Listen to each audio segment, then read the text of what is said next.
Welcome to the bracket. We gotta leave that. I'll leave that in. Welcome to LCB Season 2, Episode 786. I am Ken Jag. There's Gooch to my left. Today, we are going to be doing a couple news items. We actually have a decent chunk going on right now, which is interesting. Nice, because I feel like Thursday, usually, we don't get a ton. You know what I mean? Like, we'll compile shit, and we usually talk about it on Tuesdays, but we get a lot today. And then we're going to be doing a draft of, we're basically going to fill out our own personal James Bond movies, which should be fun. We're going to be drafting a director, a Bond, an M, Q, villain, love interest, and MISC. And that is off the back of what we could honestly make our first news item, which was pretty cool. Basically, James Cameron said he would love. Dude, it's more an early market. What is going on? Christopher Nolan said he would love to do a James Bond movie and said like how it's so obvious and apparent how much they influence his work, which is true. You go and watch almost any of his movies, you might think like, oh, this is great sci-fi, but so much of it really is espionage and like spy thriller stuff, car chases, beautiful woman and suave man and all that shit. So it's very apparent and it'll be awesome, obviously. And you mentioned right before we started, put the fucking broccolis into a box. Yeah, I mean, this, obviously everyone is going to want this. Like, even if you're a Nolan hater, it's just a great fit. Like, it really is just a perfect fit. But now, if the Broccolis, which if you don't know who the Broccolis are, they're the family that owns the rights to Ian Fleming's work. So they pretty much call all the shots. They're like the Jerry Jones of the movie world, where they love their franchise, but they may be a little too involved in it. They're dumb. So if they don't make this deal done, which, I mean, good chance this doesn't happen, but hopefully it does. But if it doesn't happen, people are just going to be upset now. So hopefully they can get the ball rolling. I don't need him to do a full trilogy or like a full run of a single Bond character, but one movie, come on, make it happen. Yeah, I think it would be amazing because, again, of his obvious ability to do this type of thing. He's proof positive in all of his movies that were mega financially and critically successful, like all of Nolan's movies, which is, again, why he's like the biggest unicorn in cinema. Like, there's plenty of directors that can make movies that are financially successful, plenty of ones that can do critical. Very few appease both and destroy the box office, and that's just Nolan. And the Broccolis, I mean, I think they did a great job getting Craig. Craig was a great Bond, and people shit on them for picking, or not that I'm not sure if there was a direct first choice, but like for picking him, they ate a lot of shit, and they were mostly wrong because Casino Royale is one of the best Bond movies ever. Skyfall, one of the best Bond movies ever. The other two, a little affected by a strike and other problems, but yeah, good movies. I think Mendes was okay too. Yeah, Mendes did a really good job. Mendes was perfect at it. Yeah. And yeah, they got. I would assume most of our listeners don't remember. They got torched. They got it was like the biggest story in the movie and TV world for a full year after Daniel Craig got selected. Like, it was a big deal that he was blonde. Like, that was the big thing. Yeah, he was blonde and short. Like, people fucking lost their minds. And then he just turned out. I mean, he pretty much changed everyone's mind in the first 5 minutes of Casino Royale. That parkour scene. Everyone was like, all right, yeah. It was way cooler than the Pierce Brosnan Bond. Because like all the other Bonds, like they don't really lose much. You know what I mean? Like they kind of just keep winning. And the Craig Bond gets the shit beat out of him. Gets his fucking balls torn. His balls destroyed by Mads Mikkelsen. And like seeing him as like he's more of an everyman Bond, I guess. You know what I mean? Like you could relate more to him than you can Pierce Brosnan fucking every hot girl in the entire universe. Dark, gritty Bond. Yeah, exactly. I don't like the Pierce. I know there's a lot of people in our office, because like just of how old they are huge Pierce Brosnan defenders. I do not. I don't care for those Bonds, and I usually love like the camp and the cheese, but it doesn't work for me. I don't think they hold up very well at all. It's Connor and Craig for me. Yeah, Connery is so good. Or Connery, yeah. Yeah. I mean, the Nolan news came from him doing an interview for Oppenheimer, which is now sitting at 92% as of this morning. I think you're seeing it tonight. I'm seeing it tomorrow morning. Yeah. I'm seeing Barbie Dolby at 6:30, and then Oppenheimer IMAX 70mm at 11:30. So I'm gonna have a little bit of a break. Probably rip like a full pack of cigarettes or something. If it's for the movie. I also would love this if this just becomes Nolan's like thing now that he left Warner Brothers, and then he's doing this with Universal is releasing Oppenheimer. If he just goes from studio, I mean, every studio wants to work with him. Like you said, he's a unicorn where he can do. It appeals to prestige audiences and critical audiences as well as it does like the mass. So I think every studio would empty their wallets for him. Yeah. Oppenheimer's going to turn a profit, I think. Like, probably turn a pretty big profit. I don't know what their budget was, but I know it's tracking for like 50 million domestic this weekend. And I think it'll actually go well over that from just talking to people. So if he just goes from studio to studio like a merchant, like becomes like a Deion Sanders, like a mercenary. Yeah, just going from studio to studio, directing, maybe do a little IP. I know I saw that was like the big pushback I saw on this was people don't want Nolan to waste his time doing IP, but I mean, he made the best Batman. Exactly. And like what he did with Batman was he reinvented that genre. I mean, he changed what you can do with IP. I think he could do something completely different and elevate it. And help the spy genre too, because like that is such a not tapped into genre right now. It sucks. Yeah, like, I mean, it's you get the fucking ghosted and shit like that. You know, Gray Man, like and the Gray Man. Yeah, like what you really need is something that can make it more elevated, which is what we talked about with like Secret Invasion. Which, by the way, that I think we talked about in the last maybe in the last episode. The fact that they spent over $200 million on that show is fucking obscene. Did you see the cameo? Yeah. Oh my god! Like, so if you're, I mean, I'm Dude, assuming you're not watching this show. Yeah. And I couldn't even tell you the name of the character, but someone was like, "Oh wow, look, it's Alan from Black Widow, a weapons dealer from Black Widow."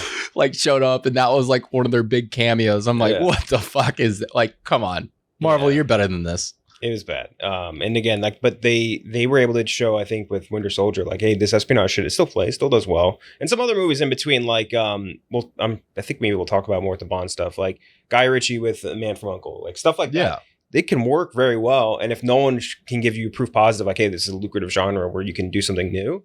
Yeah, and if you do something different, I'm thinking like Kingsman, like the first one. Exactly, yeah. Say what you want about the second one, obviously a big step down, but the first one, I always forget that the Kings. What was it? Kingsman with the Adolf Hitler tease. The Adolf Hitler tease was so fucking funny at the end of that, where he walks in, he's like, "What's your name?" Hitler, Adolf Hitler. Oh, Matthew Vaughn, you're so much better than that. Yeah. You really are. I'm excited for the next one whenever it comes out. But the first one did something new and different, and I mean, there's a thirst for the genre. I think, and it has mass appeal. Like it appeals to spy genre, appeals to the critical crowd. It appeals to the mass audience. So yeah, I think this is just a great fit. I really hope this does happen. Yeah, me empty out your checkbook. I know the Broccoli family has all the money in the world, so just empty out your checkbook and make it happen.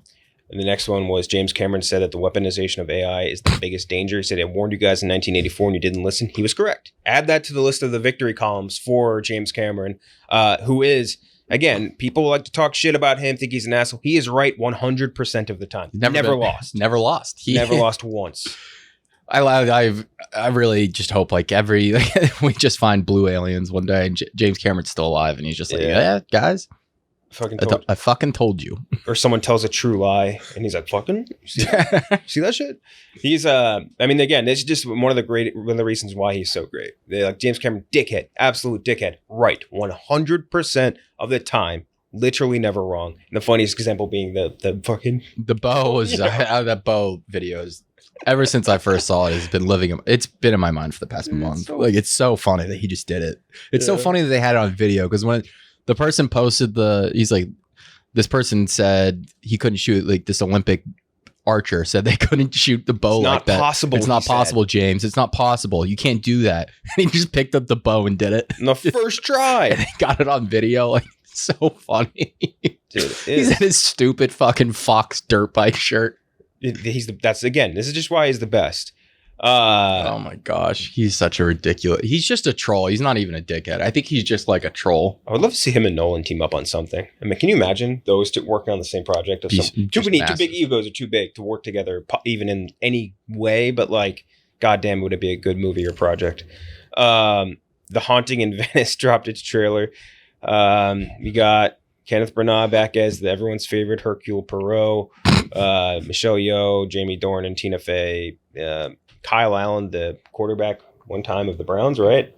Something like that. Was Kyle Allen the one that Katy Perry got really horny over? No, that was Travis Knight. The quarterback? Yeah. You don't remember when Katy Perry went on college football game day? No, I don't remember that. Now I gotta watch it. Oh, and she was like... Katy Perry has a deep lore that is very strange. Very. Like, she is a bizarre... You ever see her Halloween setup? Her and what? Her Halloween costumes.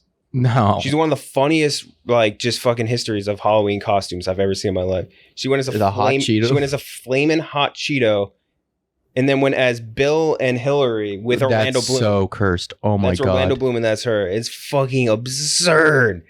Like, she's just a weird person. And then obviously the video of, was it her in the head or whatever?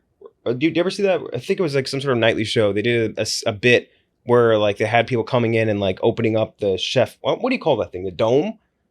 You know what I'm talking about, right? Yeah, the silver dome. They opened up the silver dome and it's Katy Perry's head. And she's like, "Hey, what's up? It's me, Katy Perry." And everyone's just like, what the fuck? I mean, she's still the most followed person on Twitter, I think. Yeah, it's just fucking... It's very... It's just a weird human. One of the weirdest runs in music history of all time. Like, she was the #1 artist for like 7 years straight and then just fell off the map. Banana, and she was American. She did Migos, right? She did a song with the Migos and it was really weird. If I remember right. I don't know. She's a fucking weird dude. And again, I need to go. That would be a great deep dive, just going down the lore of Katy Perry with her name spelled Katy. She's really... Does that bother you? Yes. How are you supposed to spell Katie? Katie, like every other human on Earth. Yeah, that's true. What do you think? Like Katy, like a town, Katy? Isn't Katy, there a town named Katy, right? Katy, Texas. Yeah, Katy. Right? I thought it was Texas, and I was like, I'm not going to say that because I'm going to be wrong. But anyway, that's been Katy Perry news. Haunting in Venice, like, these movies make money, which is the most, like, the reason they're still in existence. Like, I think the first one made like double or triple its budget back. The last one at least made double. And I'd love to see just the demographics of the people that go to the theater for this. Has to be old. Like insanely skewed old. Like I would guess like 80%. No, maybe that's too aggressive, but like 70% of the audience is over 50. Yeah. I would guess. It's a shame because like you would like these should be good because Agatha Christie novels are just inherently great, but they're not good. They're boring. And Ryan Johnson is just making a franchise that is so heavily Agatha Christie inspired and so much better. Blowing it out of the water. It's like the same exact time. Like, and it's just like this, and like it's just adding him into a new group of superstars, wasting everybody's time. It's just weird. Someone posted and was like, I'm glad Kenneth Branagh got the emotional retrospective film out of the way so he could get back to what he loves to do. Which, by the way, he cast the kid who played him in Belfast in this movie. I just saw on the IMDb. Yeah, and brought Jamie Dornan back. Jamie Dornan, yeah, that's right. He just wait, who else was it? Dame Judi Dench. She already in one of these, I'm pretty sure. I don't remember, but I feel like she would have been in one of these. I feel like she would have been in Murder. Yeah. But they're bad movies. Like, some critics like them, I'm sure, but it's just like that. Again, like Gooch said, like the fact that there is just a concurrently running franchise that blows them out of the water is really rough for the murder mystery genre. It did get the trailer. I do like the trailer. It's just like I know it's not going to be good. I liked the Murder on the Orient Express trailer too. Like I remember being very excited for that movie, and then it was awful. It's just boring, dude. It's like one of those movies you actually might fall asleep in the theater to. Really boring.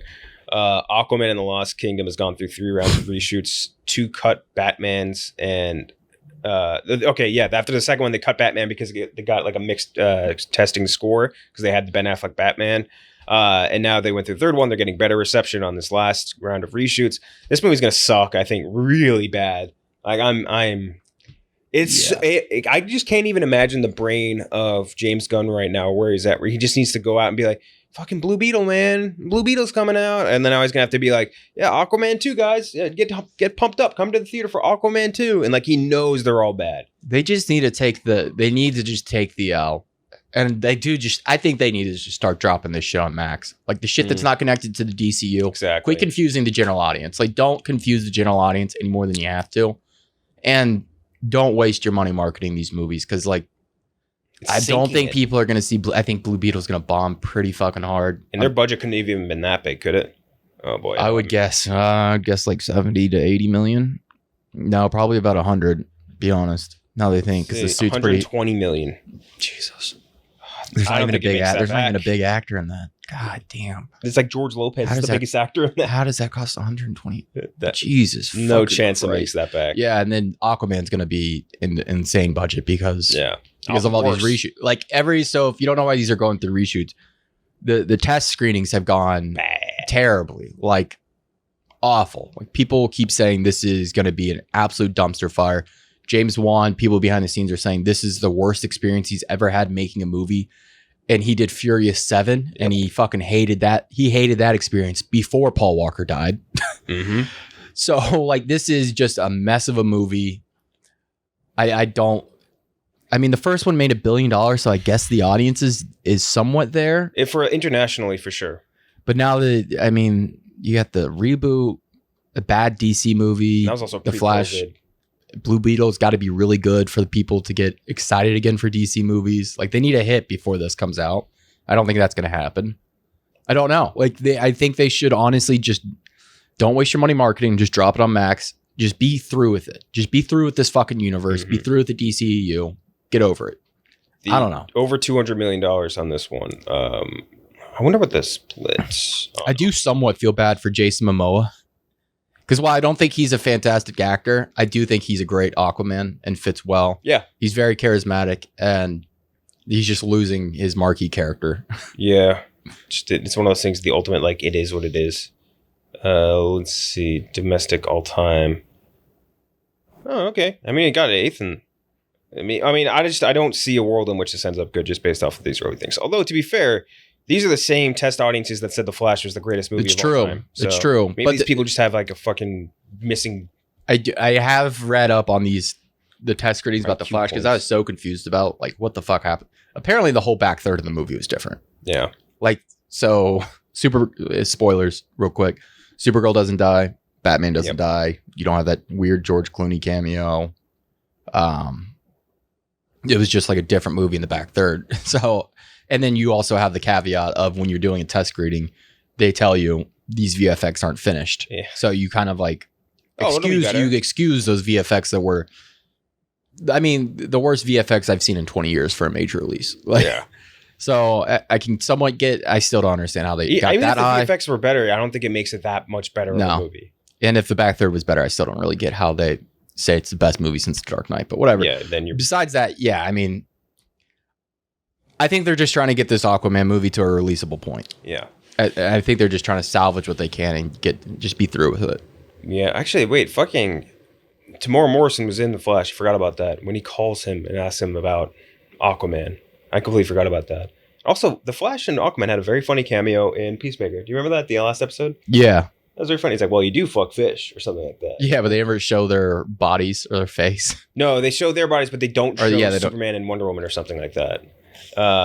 They I believe, were there. But fucking, it's rough. I can't wait to see. I think we need, for the DC universe, and I'm not sure how it's going to work out, like a very firm break. Because we've been watching like these corpses being thrown out into the theaters, and like having like it being one or two times is bad. But it is so many movies, like what we did, The Flash, Shazam, this, Blue Beetle, like it's so many movies of this dead franchise just being thrown out in the wind. I feel like we need like a year break from DC movies and like to help build up the hype a little bit more excitement. They won't have anything in They don't have anything in the books for 2024 outside of like Peacemaker, which is good. I mean, that can be done pretty quickly. Is next year or later this year, maybe, but I think it's next year.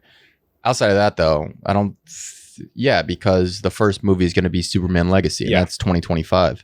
Yeah, and the Batman is going to be 2025 at this point too. And that's going to be perfect because in the meantime, Marvel's going to be probably pumping out more garbage, and like it's just going to be like everyone's being like, okay, Marvel sucks now. Let's just wait to see James Gunn's DC. But does that help them or does that hurt them? Is Marvel like simultaneously not only killing their brand but the entire comic? Like I feel like they're killing the comic book movie genre. So there's two ways to look at it. You could look at it as them flooding the genre, like and making it oversaturated, which is already the point. It's already at the oversaturated point, and I feel like people are still, even now, when we've been past that, excited to see what James Gunn's universe is about.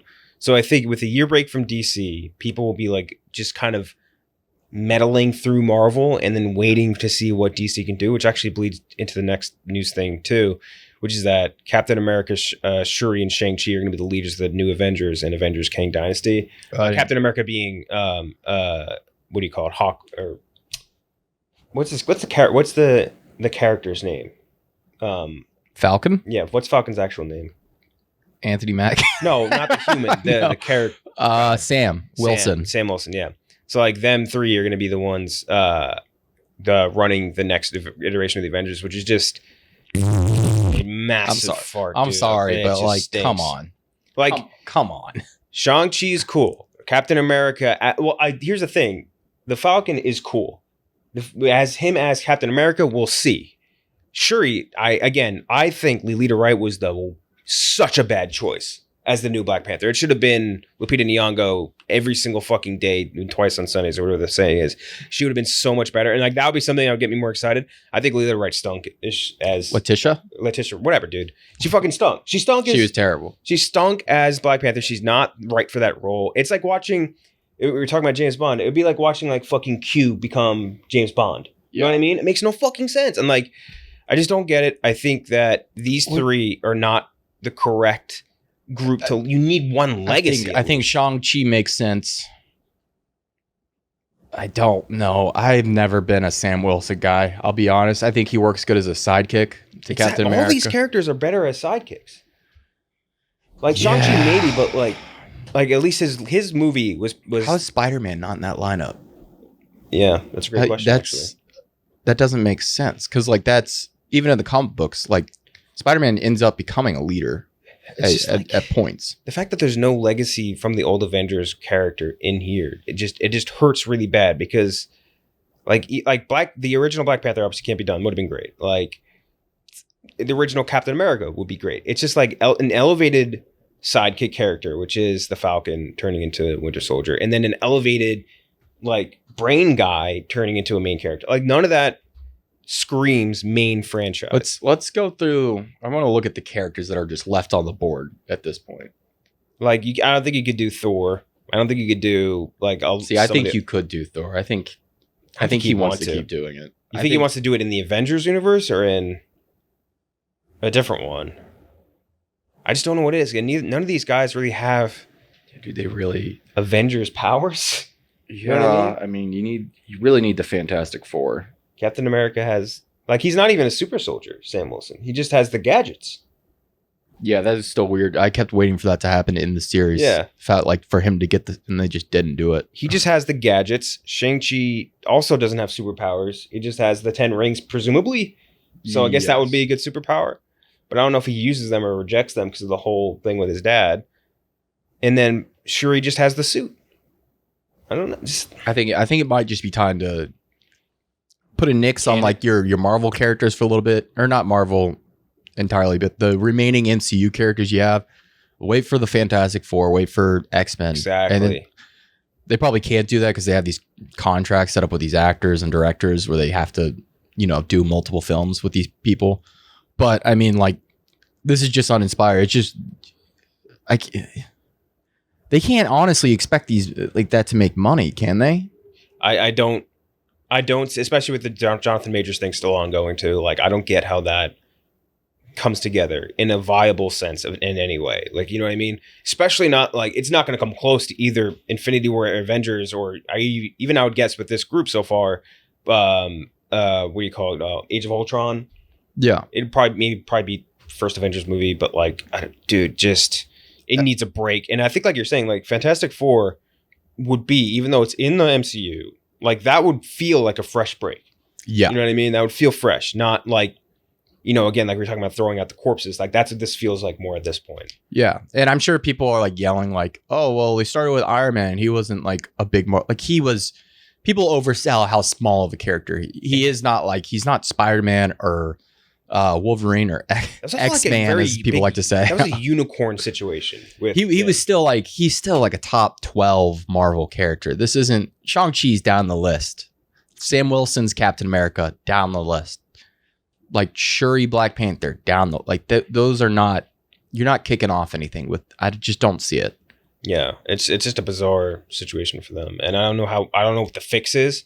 Just Disney still wants to make money, and they're still going to pump them out no matter what. Even if like the main people didn't want to do them, they would just fucking find someone else. Just get to the fucking Fantastic. Like they announced this fucking movie 5 years ago. And X-Men. We still don't have a casting.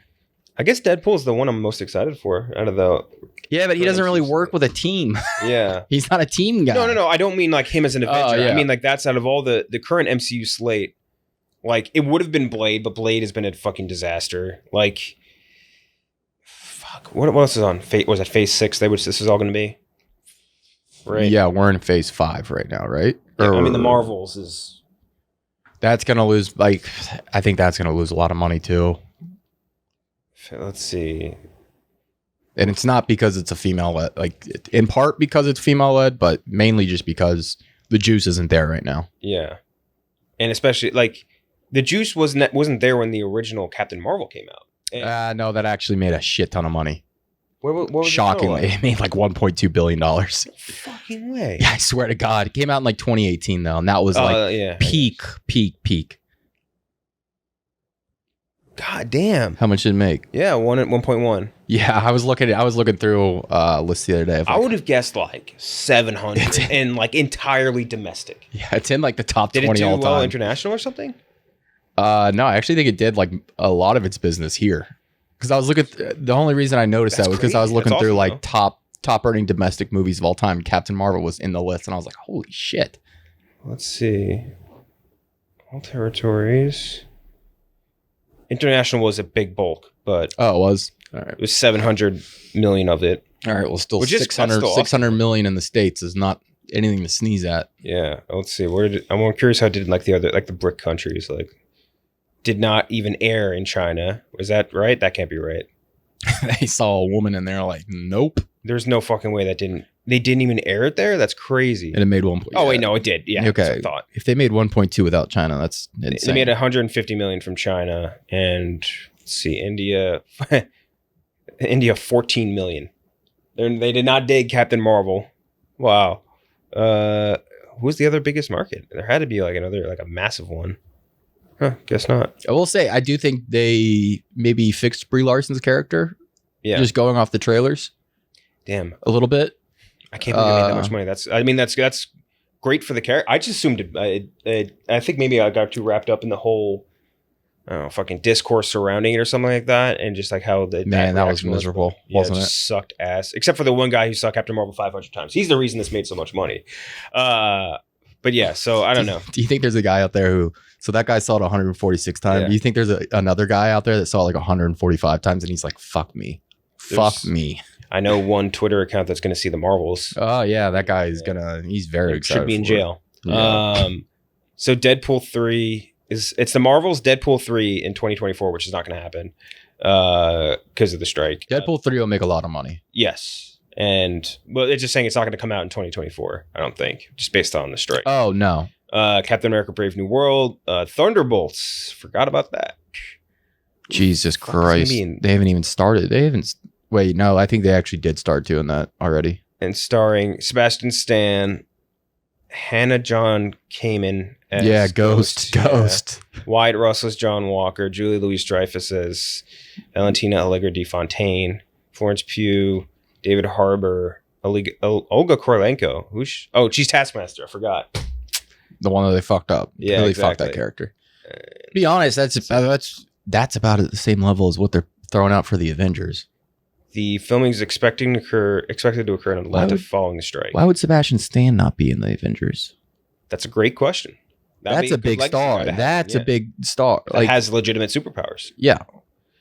Blade, Fantastic Four, then Kang Dynasty, then Secret Wars. Which I don't know if Blade's ever going to come out.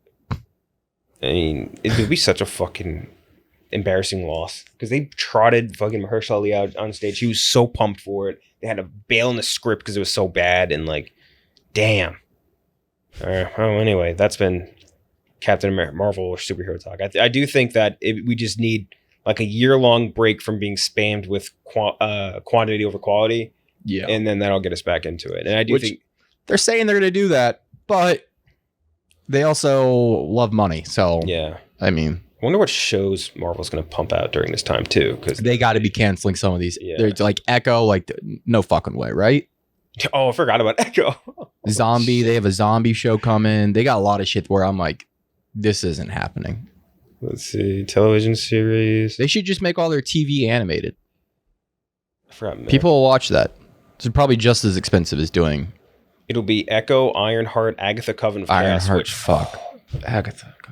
Dude, Daredevil Born Again, which I'm sure that'll do well because people do love seeing him again as Daredevil or our boy. And then What If, which I don't know anybody that watched that first season. Really. Like Robbie Fox said he watched like a few episodes. I watched the episodes people told me to watch because I watched the first one. I was like, it was the Captain Britain episode with Peggy Carter. Yeah. That's like, what's her name?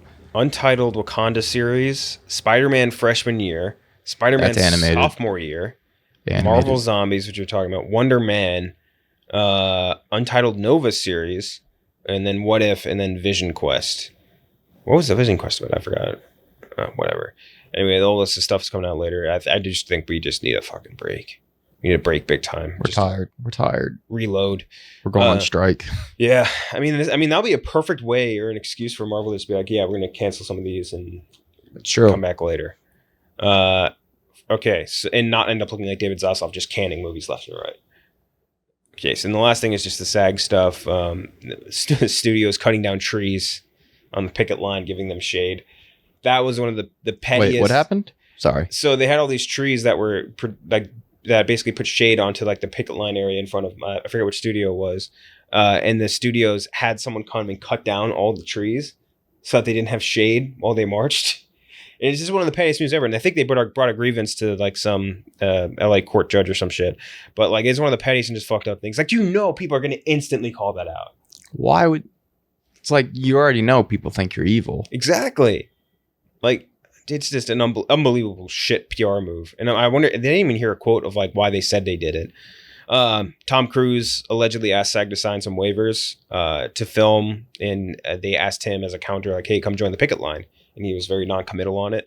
Tom Cruise couldn't go on the picket. He can't. He's too big of a star. I think it becomes a media circus. Yeah. If you throw him on the line. Then it becomes the Tom Cruise show, not the strike show.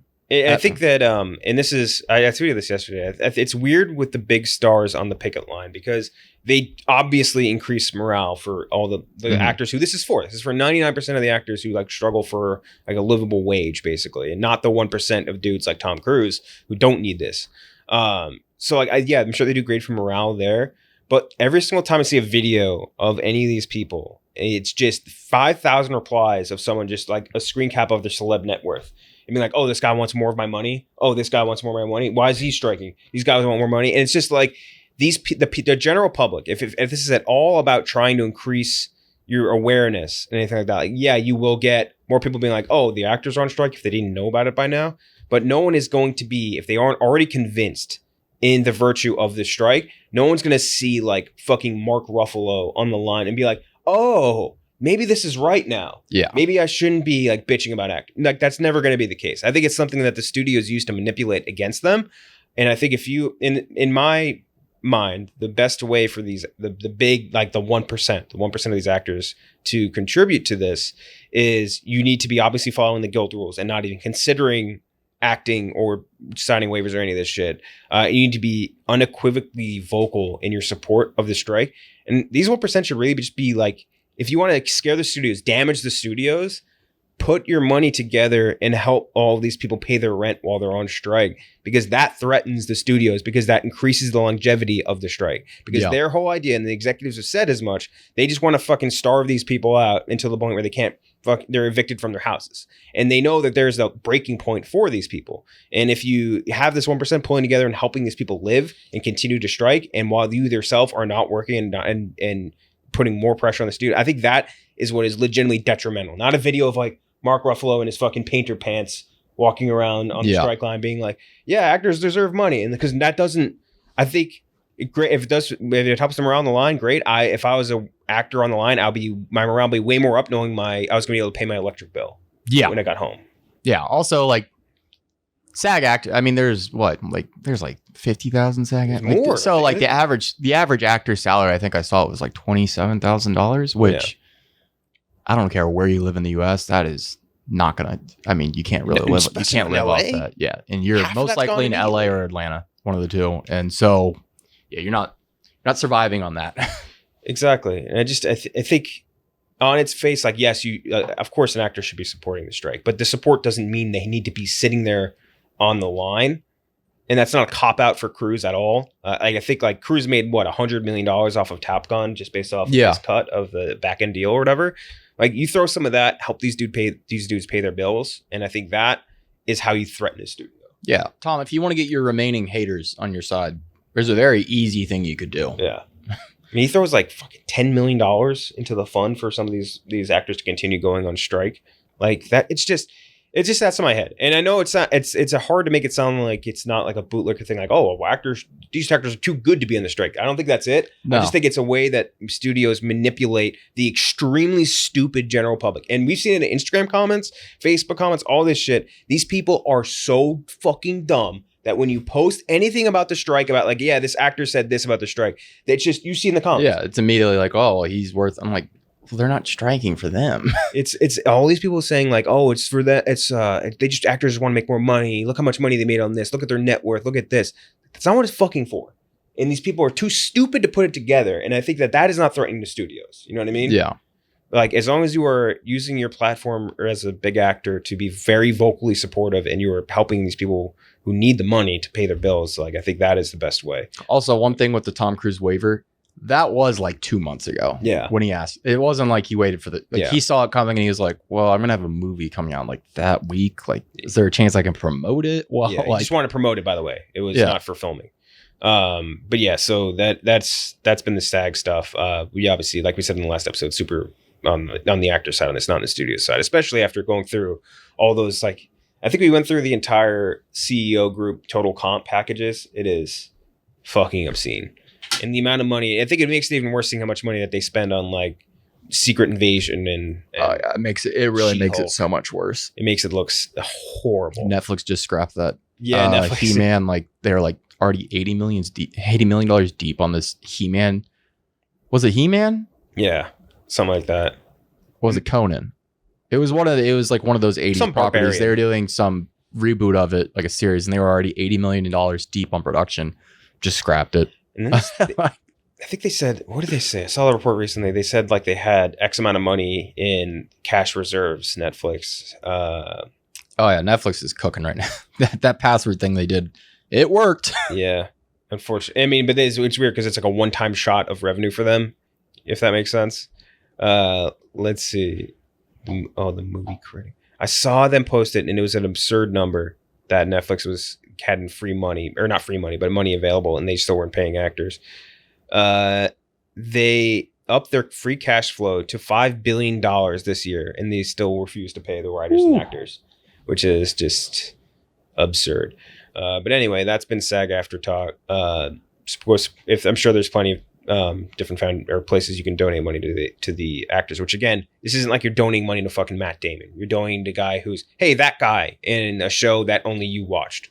Okay, so we're going to do our draft of James Bond characters. We're doing director, Bond, M, Q, a villain, a love interest, and a misc. But before we get to that, let's talk about Game Time. Game Time, the exclusive ticketing partner of Barstool Sports, created by fans for fans. It's a ticketing app that makes it easier than ever to score last-minute tickets to sports, concerts, and shows, and they guarantee the lowest price. Whole bunch of concerts and everything coming up. MLB is still right now in full swing. I used it to go see a Yankee game actually last year. Haven't been to one yet this year, but I've used them seats. 3 times this year actually to see Yankees. I'm using them next week to go see Blink 182. Blink 182, yeah. There we go. You get Drake, Billy Joel, Mets if you're a loser, and a bunch of other different baseball stuff. But I'm definitely going to use them to go to another Yankee game this year because it's an awesome app. And like, there's one great feature about it that we talk about every time we mention Game Time is that it's very easy to transfer tickets. Yes.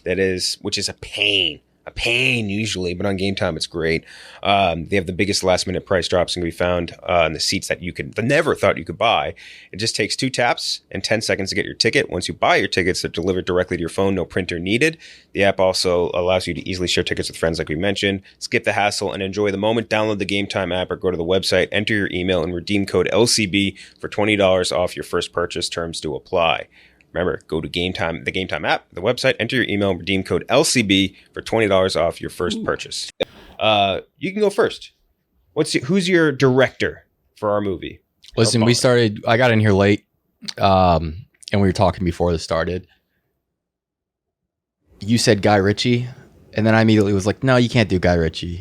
And then I thought, well, what if you did do Guy Ritchie? So I am going to start with a Guy Ritchie directed James Bond movie. He's as Cockney as they come, but like when he hits, I really like Guy Ritchie movies, especially when they're super Guy Ritchie. Like, Gentleman, dude. Gentleman was so good. Gentleman should not have been like, it actually should have been good. Like, I don't know why we thought that movie was going to stink. It had terrible trailers, I guess, but it ended up being just so good, and it's grown on me. Like every time I watch it, I'm like, this is just a really fucking good movie. Especially Hugh Grant, man. And Hugh Grant is great in it. Have a drink with me, Ray. Yeah. So yeah, I'm going to start with a Guy Ritchie directed, and I think the Brits would love that. That's like their patron saint of filmmaking. This guy, like if you ask any like bloke at a fucking pub, three pints deep, who their favorite director is, there's a good shot they say Guy Ritchie. So I'm going to roll with it. And he's got the crime, like he has like roots in crime. Like I know he hasn't done and espionage. Man from Uncle. Oh yeah, man, he did do Man from Uncle, which is a movie I like. And a great spy movie. Yeah. So yeah, I'm gonna start there. Oh man, Elizabeth Debicki as a Bond woman. You'd have to get. I didn't put her as the love interest, which I regret now. But you need to get a very tall Bond. Yeah. You'd have to have a very tall blonde or tall Bond. She's the tall blonde. Yeah. God damn, she's tall. She's like fucking 6'8". Have you ever seen the pictures of her like edited to make her look even taller? Yes. she'll be next to like a guy. He'll look like he's 4 feet tall. It's like that picture of Taylor Swift and Bruno Mars. Where it's like, that's not edited though. That one's insane because it's not edited. He is such a tiny man. Okay, so Guy Ritchie, I think that would work too. It's just like what the line would be on the comedy part of the crime comedy, which like I think The Man from U.N.C.L.E. told that line, but like it couldn't be as funny as The Man from U.N.C.L.E. No, it can't be that funny, but it can be funny. I think it's allowed to be funny. I think that's a good baseline though. Yeah, The Man from U.N.C.L.E. And you got to do it like you can't. The thing with Bond, and I think the thing that Sam Mendes really did was he took it in a different direction. Yeah, like, and I think it would be smart to try and do something different every time you get a new iteration of Bond in there. For my director, I picked David Fincher. Ooh. I think a David Fincher Bond movie. In this Bond, in my iteration of Bond, would be more of an unraveling of a mystery. Like instead of it being like, here, big action, big this, it's more almost detective Bond. Yeah. You know what I mean? Like you're following him trying to figure out whatever your big thing you need to figure out is in every Bond movie. Like it's following along that chase for him. And I think he would be so good at that. And the British would probably hate the fact that he would be directing it, but like he would be, I think, an exceptional Bond director, depending on the type of Bond movie. Yeah, no, I mean, give me Fincher anything. I mean, realistically, give me Fincher. You can give me a Fincher Scooby-Doo movie. I'll be in on it. I'm trying to think, and it's weird because he doesn't really have a movie off the top of my head where it's like that would work in Bond, but like think like The Game or something. The movie he has coming out this year is going to be very. I think it's an espionage movie. The Killer. The Killer with Fassbender. It's based on a comic book. But yeah, I'm going with Fincher. I think he would be his Bond if it was again more of like a very it doesn't need to be like a mega gritty thing, but like something where you're following him and it's Fincher unraveling a story and only the way he really does it. I think it would be absolutely awesome. No, it's not espionage, but it is like it's a killer psychological action thriller. And the psychological part of a Bond movie, like a spy, like can you imagine like all these Bond movies where it's like a fucking nuclear bomb timer going down? You don't really feel the psychological pressure of Bond in that moment. Like, can you think of that? Like the actual pressure that spy would be under? Like Fincher could really give it to you in that way. My favorite, I mean, Skyfall's my favorite Bond movie, and that one's easily the most like you're getting into the psyche of Bond, like through the whole movie, like him aging and like him dealing with that. Exactly. Your Bond. My Bond, and this has been fan cast ever since a movie came out last year. And I think with good reason. I do think he'd be a great fit. Aaron Taylor Johnson. Yeah. I do think he'd be a fantastic fit. Different look. Obviously, he's a little bigger than I think we'd probably ever. He'd be the biggest one we've ever had, wouldn't he? He's like, good 6'2". I was gonna say Connery was big, 6'2" but might be generous. We saw him in person. He was like maybe a little. Oh, really? Well, I guess his build just makes him look bigger than he is. Hollywood. But he's definitely would be the most jacked. Yes, that Bond was thick, or Craig was thick. Craig was like short and like thick. Yeah. And then Connery was like old timey big. You know what I mean? Like just that old timey, like he just looks like he probably used to work in a lumber yard. He was literally a bodybuilder, Sean Connery too, which is the craziest part. There you go. So Aaron Taylor Johnson not only has, like we just talked about, the physique for it, I think he has the suaveness, like the cool suave, like he's just very classically handsome. Like that's all it is. And he's cool and charismatic. And that's Bond. And not like over the top, like charming you, like maybe Hugh Grant. Yeah. Like we were just talking about, like just charming you with his British charm. Like he's just I wouldn't let if I had a girlfriend, wouldn't let him around her. Or wouldn't let her around him. Depends on your girlfriend's age, I guess. What was his name in Bullet Train? Was like Lemon or something, right? It was Lemon or Tangerine. Yeah, I think it was Lemon. But he was really good in that. But imagine like that same character, short hair. Like Yeah, or even why not go longer hair? Would be a way to go different, I guess. Obviously, you can't do a mustache, but longer hair would be cool. For my Bond, and by the way, I always say it, Aaron Taylor Johnson and Outlaw King, unfucking believable acting performance. He is so goddamn good in that and very underappreciated. I'm gonna go with Tom Hiddleston as mine. Yeah, and I'll explain to you why. I mean, that was in my last 4. Yeah. Yeah. And I'll explain to you why, and it's for a good reason. Besides just the fact that he would just on its own make a good Bond. Like he's got the very Britishy look. When he's in a suit, he looks hot as hell. And he has that as Loki, that sort of like dangerous sexuality. Yeah. You know what I mean? Which like always just kind of fits with the Bond. If you go to Tumblr right now and look up like Marvel, like he's gonna be the number one. The people are feral for that man. Yeah. I think he just kind of has a good look for it. And especially as like he's not someone I traditionally think of as like mega jacked or anything like that. I think he's the perfect amount of slender for a return to that type of Bond. Yeah. You know what I mean? I think he'd just be a really good fit. Have you ever seen him dance? No. He's like a good dancer? Oh, he's an incredible dancer. He's like professionally trained. It's fantastic. Not fair. Oh, he's got like, I've seen him. He's great in interviews. If you ever went, like, he's really good on the late night stuff. You know what? I'm going to swap. We were going to do M next. I want to do the villain next. Is that cool with you? Yeah. All right. Let's do your next villain. Wait, let me make sure I have this in the right order. So we're going to do villain. I wrote these names down, but they're all just so British where I'm like, did I? All right. So villain, MQ, love interest, Misk. All right. So this is where we've been talking about him. I'm bringing him back. Hugh Grant. I'm bringing Hugh Grant back as a villain. What type of villain, though? I'm not sure yet, but I liked him. He wasn't a full-on villain in The Gentleman, but I like that. I like that conniving, like maybe like he's a weapons dealer. I'm thinking like he's a good version of the Pedro Pascal in Wonder Woman 84. You know what I mean? Where he's like a personality of charisma. And I think they did that in one of the Brosnan Bonds with not Terrence Stamp. Fuck's his name? I forget. But I think they did a version of that. I think it was in the North Korea Bond movie. I forget which one that was. Like a more charismatic villain, though, which is, I think, something we didn't get much of, or really not at all, in the Mendez films, the Craig films. Mm-hmm. I do think there were good villains there. It's just they weren't like over the top charismatic the way Bond villains in the past. I mean, think like Goldmember. Mm-hmm. Like that's a very like bombastic performance. Like I would like something like that. Mm-hmm. Something a little bit more. You know, it would fit with Guy Ritchie, like over the top. I think it'd be fun. He was so perfect. A more fun Bond movie. He was so perfectly like gross and seedy in that goddamn movie. Yeah, he's kind of. I mean, he kind of is. In real life too. Like, people forget. Okay, for my villain, I'm gonna pick Michael Fassbender. Yeah, and for my version, he's going to be the brother of Tom Hiddleston because I think they kind of look alike. Ooh. And this will be a good little twist. Think of it almost in the way in the Brosnan Bond with Brosnan and Sean Bean. Okay. You know, they do like... You know, Sean Bean was actually my consideration to bring him back. He was a good villain. And I think that a Hiddleston-Fassbender dynamic would be amazing to watch. And I think that that being part of the mystery, like unraveling that is his brother or something like that, or if Fassbender was also a 00 and turned or something like that, I think it could be really, really cool. And I think obviously Fassbender's an incredible actor. He's a fantastic actor. He just has a terrible agent. Just an awful, god-awful agent. Like one of the best actors working today, and for some reason he can't find a good fucking movie for the past 10 years. And I mean, a Fincher Hiddleston James Bond. It would be so goddamn good. And again, they do kind of. I mean, I'm not crazy, right? They do kind of look similar enough. Like they could be brothers. Not like identical twins, obviously, but like... No, but like he would be the older brother, I'm assuming? I would put him as the older brother. Probably about the same age-ish. Yeah, no, I like that fit. Yeah, that's them next to each other. I mean, okay, yeah, they do look like each other. I mean, look at that. They could be brothers. Yeah.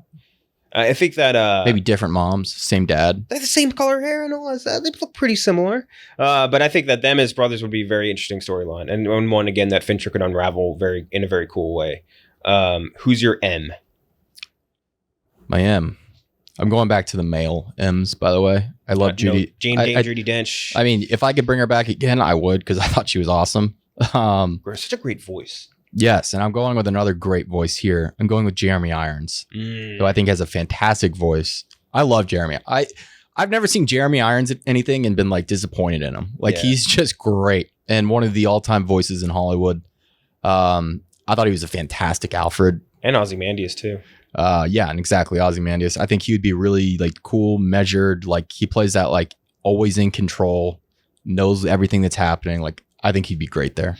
He's a great pick. It's just such a goddamn good voice. He did one of those Three Musketeers movies that, like, if I remember, or maybe it was The Man in the Iron Mask. I forget, but whatever it was everyone around him was not particularly good, and he was incredible. And everything I see him in, honestly, like you're saying, he's usually the best part or among the best parts. I was so disappointed when they didn't bring him back for the Lion King remake to voice Scar. Right? He was so good as Scar. Yeah. I'm going to pick Delroy Lindo. Okay. So Delroy Lindo is English. He lived in England until he was like a teenager or something like that. I think like 16 or 17 he moved to Canada. Delroy Lindo, and I think the reason that this popped out for me was his scene in Defy Bloods, like his monologue, Shakespearean monologue. That was the camera. Scene. It was so goddamn good. And he is like everything you see him in. He's an incredible actor, just an insane talent. And I think he's a guy that has like a very good, like you were saying, like measured, like I think he has a very good measured presence. And like he could be like somebody who Bond is like, you know, again, the traditional Bond is almost like kind of disrespectful to an M. Yeah. An M that he's more afraid of. And more like, let's say, respectful of at the very least, because Delroy Lindo is like 6'5", big physical presence. And also, I think just he's just an incredible actor. And I think I'd love to see him in more. He's a fantastic actor. I don't know how much the Brits are going to like that pick. He's British. That's not because of that. Yeah. What do we have next? Now, Q. Reuniting another Guy Ritchie, former Guy Ritchie actor. Going with Henry Golding. Which would be a good pick for Bond too, but is he too jacked to play Q? He might be, and but he's hot. also he's a little. I mean, he's very hot. Put some glasses on him. Photoshop some glasses on Henry Golding.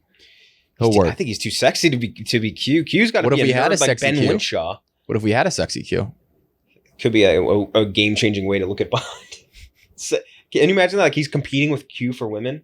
Like that would be a really funny twist on Bond. What would happen is there would just be endless Wattpads filled with like fan fiction between Bond and Q. Bond and Q fucking each other. Yeah. Oh my god, the fan art that would come, the Rule 34 art that would come out of that. Oh my gosh. Yeah.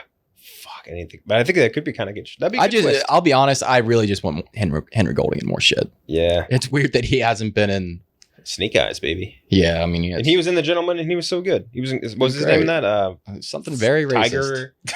It was something, yeah. It was Dry Eye. Dry Eye. Yeah, that's right. Yeah. Yeah.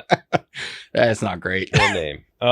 For my Q, I'm gonna pick, and I believe I'm pronouncing it right, Richard Ayoade, right? Oh yeah, that's a great. Oh, that's a great pick. The It Crowd. What a fucking. He's very funny. Yeah. Perfect. I think he's basically like an alternate universe version of Ben Winshaw. Yeah, I'll be honest. I think I've thought in the past and gotten them mixed up before. Yeah. He's him and Ben Winshaw are just like multiverse versions of each other. But I also think Richard Ayoade is way funnier.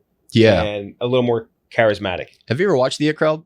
Like I think a little bit of it. Yeah, same. And it's like very British, but yeah, he's hilarious. I think it's a TikTok clip show for me where I started watching it and I was like, oh, I'll watch it now. And then I'm like, I'll go back to it later. Who's the other actor in that too? He's great. Oh, fuck. See, this is the problem. I always confuse it with Peep Show, which is very funny. God, he's been in a lot of stuff. He was in...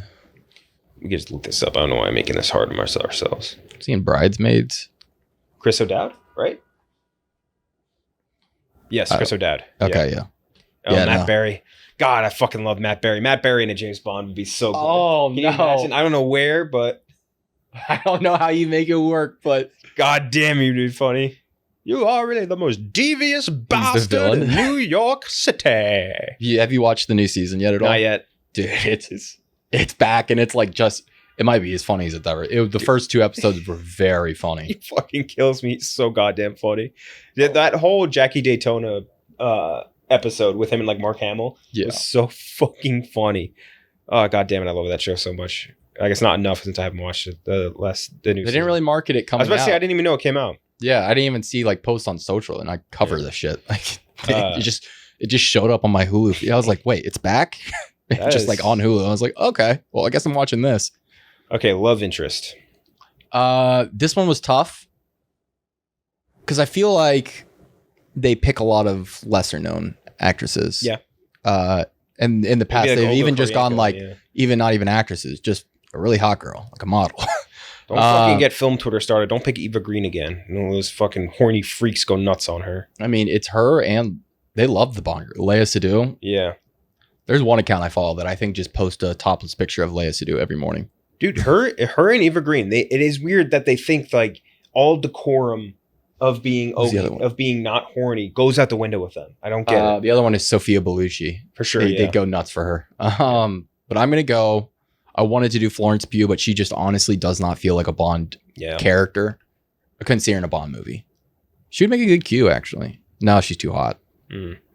She's so hot. That's the same problem with Henry Golding. I'm going to go Anya Taylor-Joy. She just got that unique look to her. Tall, slender. Elegant. Like very elegant. I think she can do action, or else she wouldn't be doing Furiosa. Yeah. Haven't seen it from her yet, right? She hasn't done any action yet. But I do think she could. So, I mean, I'd like to see it. I like Anya Taylor-Joy for that. And it would depend on how they use the character. Because like some love interests are kind of just like they just Bond. Stand. They have a problem with that sometimes where they're just fucking there. Yeah, and then other ones like just there. They get to be active. Like, remember how good Ana de Armas was in that? Best part. I mean, just best part of the So movie. fucking cool. That's the only. It's really the only reason that. Well, it's not the only reason, but that 20 minutes she was in is pretty much 90% of my hype for her John Wick movie. Like, Exactly. She was so good. And then Ghosted, just what the fuck? Oh my god. My love interest. I'm surprised you didn't pick her. Who do you think I'm going to say? Very surprised, just based off recent events that you didn't pick her. Based off recent events. Recent movies. Haley Atwell? Yeah. Yeah. I thought about her. She's a good little Bond too girl. old is the issue. She can't be more than like... She's like 42. I mean, for one, it's usually one movie. You know what I mean? I guess that works also with Hiddleston too. Yeah. But I have a 29-year-old. Yeah, that's very fair. Well, actually. Yeah. Oh, damn. Shit. You just backed yourself into making it work. Fuck. Which, God if you don't know what we're laughing about, Aaron Taylor Johnson is married to a much older woman. I mean, she's and they met when he was 16 on set. Yep. So it's a little. There is definitely, if it's not problematic, it's definitely shady. Yes. But Haley Atwell, I think as a one movie Bond girl, I think would be really good. Yeah. I mean, even just watching her Mission Impossible, she has the physicality to do something cool. She's obviously incredibly attractive, as is Tom Hiddleston. Them together just seems like a natural fit. And she got the cool British accent. She does have a. I mean, she was fantastic. Yeah, she was fantastic. Mission Impossible. Mm-hmm. I mean, beat for beat with charisma, like charismatically, like being able to keep up with that cast is no small feat. Like being able to be in the same scenes with Tom Cruise for 50% of your movie and just not miss a beat. Like she was great. And I don't know how she hasn't been in just more stuff. Like, yeah, she's been in stuff. Don't get me wrong. Just more like bigger shit. Yeah. I think, her in a kinetic Bond girl role, like much like what you're looking for, like an action Bond girl. Like that's kind of what I'm going for here too. Your Misk. My Misk is going to go hand in hand with the Guy Ritchie. I want it to be rated R. That's going to be my Misk. Hell yeah. Yeah. So they're allowed to cuss. I want to hear James Bond. You are allowed to swear. I want to hear James Bond call someone a cunt. I mean, that would, yeah. Imagine an Australian Bond. I mean, I would love to see other people do like other territory Bonds. Like, not. I don't mean like a separate character. Just like you know how they all do. They're all under the Commonwealth or whatever. Like a Canadian Bond would stink. So when we posted the Nolan news, the immediate reactions were like, is Cillian Murphy? Could we get Cillian? I'm like, they'll never do Cillian Murphy. He's Irish. Like they just won't do it. Like just not. It's just the one thing I think they will never budge on. Like they might eventually do a black Bond or maybe a different race. Like like they could do an Indian Bond, but they had to be British. Yeah. Like they I think they will never budge on that. Rated R for you, and my Misk is going to be I don't know how it fits in here, but Daniel Kaluuya. Just in some measure in this movie. I picked Fassbender as my villain because I liked the idea of the brother thing. But fitting in Daniel Kaluuya somehow would be amazing because him and we talk about it a lot. I think he's the best actor working. He's so fucking good. I think he is the best actor working right now. I don't know. Maybe he's the guy, like the boss of Fassbender. You know what I mean? Like that's the person he betrays the MI6 for, or maybe he's Fassbender's muscle. No, I don't like Muscle. He's too good for that. I think something where he has a multi-movie arc, so like he could be the boss of Fassbender. But him in multiple movies, obviously incredible in everything he does. But him in Widows, it's the only really good part of that movie, and it's fucking unbelievable. He is that basketball court scene is just one of the coolest. And the way that Steve McQueen shot that too. I mean, he shot it perfectly, like circling around them while they're he's just staring at them. Yeah, he's just so goddamn good. And he fucking voice acted, and he was the best fucking voice actor in the recent Spider-Man movie. Like, he's got a cool ass voice, cool British voice. I don't know how again to fit this in, but I think him being like a multi-part villain, big bad, like I don't want to like think of Mission Impossible like Sean Harris. Yeah, like him being in that type of role. Like he's just so fucking good at that villain menacing role. He would also be a great Bond, I think, too. But like, yes, he would. In this case, I think in this movie that I built, he would be him and Fincher would make absolute goddamn magic together. Yeah, it would be unreal, dude. If they casted Kahlua, I mean, it'd be one of their best castings ever. But people would fucking lose their They would lose their. It would be worse than Brexit. Yeah. No, it would be like they'd be insufferable. Those fucking red-faced assholes. It would be worse than when the Queen died. They're just losing their fucking minds over there. Yeah, the whole island goes under. It's got nothing to do with race, mate. He's been going just read Ian Fleming's work, mate. Yeah, it says he's got dark hair, blue eyes. Yeah, dude, they'd be insufferable. That's why I would love. If they cast an American as Bond, it would be that. See, that's just the one thing I don't think though. Like I was even thinking when I was looking through directors, I was like, Paul Greengrass would be interesting, but it's like the Broccolis will never get Paul Greengrass. Yeah. Like I even think David Fincher, like I don't even like it might be a push. Like that's insane to be like, maybe David Fincher, but it's like it's such a British franchise. It's just so British. Like I'm trying to think of like the most American actor they could cast as Bond. That would be like within reason. Matt Damon. Yeah. Oh my God. Can you imagine Matt Damon Bond? Oh my God. Oh, first of all, that'd be horrible. But like them, they're freak. Oh, thanks for telling me. Or like Ben Affleck Bond. They'd be so goddamn mad. Ben Affleck. Crazy. Well, he did a British accent in that one Ridley Scott movie. They both did. Oh, Ben Affleck. Yeah. Oh, they both did. Right? Top action stars, American. Even like Gerard Butler being in one of these, I think they'd be mad at. Dwayne Johnson. The Rock as Bond. Holy shit. Can The Rock do an accent? No. God. I don't think he can do an accent. Who else? Vin Diesel. They would lose their fucking minds. Holy shit! Any of these people. Q, can you show me what this thing does? Him even trying a British accent, I can't even picture it. Will Smith. Oh man. Cheerio. That would be a fucking double whammy for them. What's his name? Scott Adkins. Why is he the fucking even on this list? I know he's a good action star, but Mark Wahlberg. I mean, Chris Evans is literally Captain America. Yeah, Mark Wahlberg would be hilarious. Yeah. Just imagine him doing an accent too. It's very funny. Lawrence Fishburne is a top action actor. Movie. Say hey to your mom for me. Danny Trejo. Samuel L. Jackson. Whatever. Okay, so our movies are: I have David Fincher, Tom Hiddleston, Michael Fassbender, Delroy Lindo, Richard Ayoade, Haley Atwell, Daniel Kaluuya. You have Guy Ritchie, Aaron Taylor Johnson, Hugh Grant, Jeremy Irons, Henry Golding, Anya Taylor-Joy, and that the movie is rated R. I would love to see either of these. Yeah, be incredible. I'm ready for more Bond.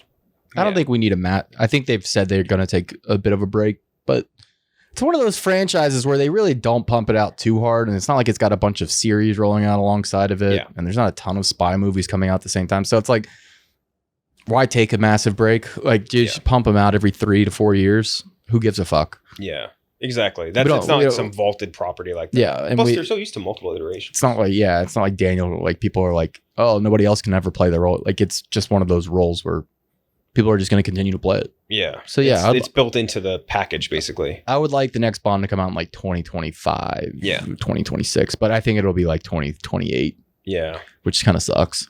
which means that probably most of our picks will be aged out, depending. Although, how old was Craig when he got Bond? It was like, what, 2006? 42, 40, yeah, probably early to mid 40s. Born in 68, 78. Yeah, I mean, he was getting there. I mean, I guess that they said, right, if I remember correctly, that they wanted the next Bond to be able to run through multiple movies in the franchise. Yeah. That might hurt a little bit, but who knows? I mean, Connery was doing these when he looked like he was 90, like when he was actually 30. And I don't think Bond has to be the most physical person. Yeah. Like, I mean, he's got so many gadgets and so much espionage if you want to go in that direction. Yeah. Especially with David Fincher. Like, be a lot more sleuthing. Yeah, exactly. Okay, so that's the episode. We'll be back on Tuesday with are we doing combo? I forget. Are we doing just the one? Oh, what do you mean? We're doing both. Just want to make sure. So we're going to be doing the combination review. Make sure you see Oppenheimer and Barbie. Obviously, you are if you listen to a movie podcast, unless something's going severely wrong in your life. If you need childcare or something, fuck that. Leave your kid in your house. Go watch Oppenheimer on 70. Tweet us your pictures from the theater. We'll retweet. We'll repost them. This is a big weekend for the movies. Ooh. We want to hype it up. Should we? I'm trying to think of it. The same way that I dressed up as Henry Cavill in Mission Impossible. What if I just put a full Oppenheimer fit? I was trying to find a pink cowboy hat. I'm a boy, Yeah, sure. and I couldn't find one. So maybe, I mean, all I need is like a fucking really loose fitting pants. Yeah, this is what I'm going with. The Clueless works. Black and pink. I'm doing it. Yeah, I'm doing Barbie today in half an hour or an hour or so. Oh, nice. Very excited for that. But yeah, make sure you go watch those two movies. We've been pumped for this all year. So go check them out. We'll see you guys next week. See ya.